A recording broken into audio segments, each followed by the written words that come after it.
You see, the problem is this. We identify in our experience a differentiation between what we do and what happens to us. We have a certain number of actions that we define as voluntary, and we feel in control of those. And then over against that, there is all those things that are involuntary. But the dividing line between these two is very arbitrary. Because, for example, when you move your hand, you feel that you decide whether to open it or to close it. But then ask yourself, how do you decide? When you decide to open your hand, do you first decide to decide? You don't, do you? You just decide, and how do you do that? And if you don't know how you do it, is it voluntary or involuntary? Let's consider breathing. You can feel that you breathe deliberately. You can control your breath. But when you don't think about it, it goes on. Is it voluntary or involuntary? And so we come to have a very arbitrary definition of self.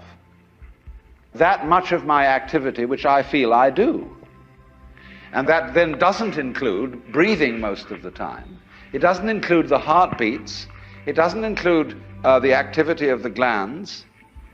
It doesn't include digestion. It doesn't include how you shape your bones, circulate your blood. Do you or do you not do these things? Now, if you get with yourself and you find out that you are all of yourself, a very strange thing happens. You find that your body knows that you are one with the universe. In other words, that the so-called involuntary circulation of your blood is one continuous process with the stars shining.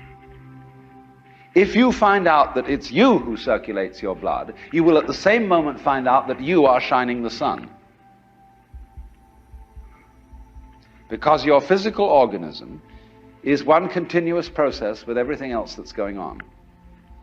Just as the waves are continuous with the ocean, your body is continuous with the total energy system of the cosmos.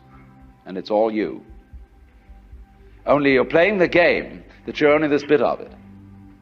But as I tried to explain, there are in physical reality no such things as separate events. Doesn't it really astonish you that you are this fantastically complex thing? And that you're doing all of this and you never had any education in how to do it?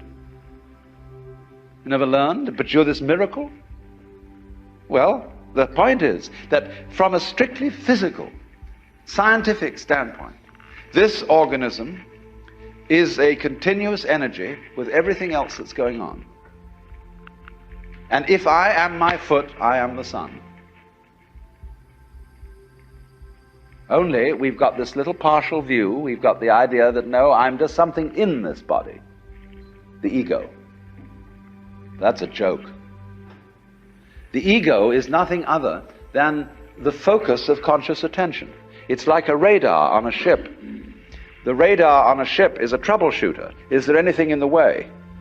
And conscious attention is a designed function of the brain to scan the environment, like a radar does, and note for any trouble-making changes. But if you identify yourself with your troubleshooter, then naturally you define yourself as being in a perpetual state of anxiety. And the moment we cease to identify with the ego and become aware that we are the whole organism, you realize that as the first thing how harmonious it all is. Because your organism is a miracle of harmony. All this thing functioning together. Even those corpuscles and creatures that are fighting each other in the bloodstream and eating each other up.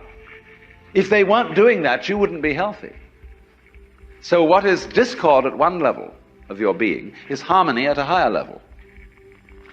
And you begin to realize that, and you begin to be aware too that the discords of your life and the discords of people's life which are a fight at one level, at a higher level of the universe, are healthy and harmonious. And you suddenly realize that everything that you are and do is at that level as magnificent and as free of any blemish as the patterns in waves,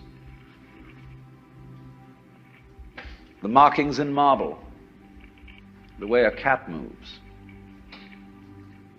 and that this world is really okay and can't be anything else, because otherwise it couldn't exist. So then,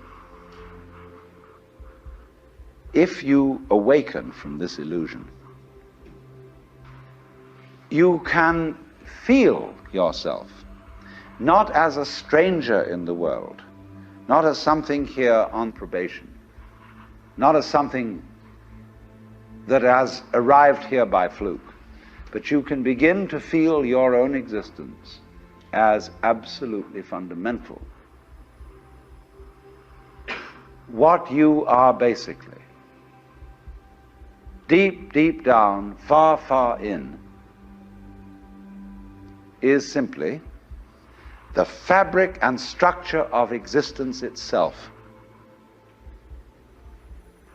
So in this idea then, everybody is fundamentally the ultimate reality, not God in a politically kingly sense, but God in the sense of being the self, the deep down basic whatever there is. And you're all that, only you're pretending you're not.